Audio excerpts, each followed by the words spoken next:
CBC's Margaret Evans has more from the island of Lesbos.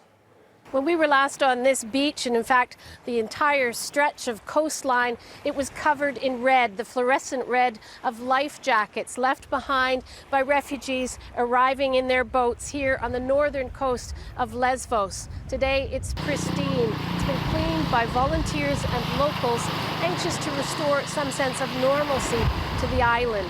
That's unlikely, of course, until the refugee crisis ends, if it ever does. Locals say that the number of boats arriving on this stretch of coast have dropped dramatically over the past week or so.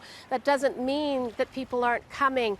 We're hearing reports this morning of several hundred people arriving on the southern side of the island. More and more what we're seeing is the Coast Guard picking up refugee boats mid-water, putting the refugees onto the larger boats and bringing them in to the ports in Mytilene. It's part because the Greeks are under enormous pressure to bring the refugee flow under control.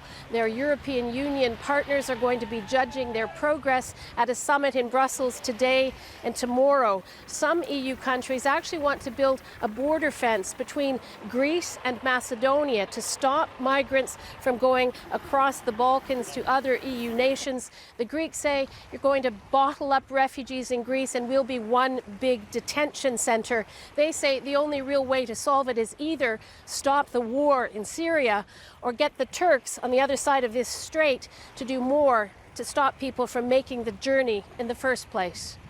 Margaret Evans, CBC News, Lesbos.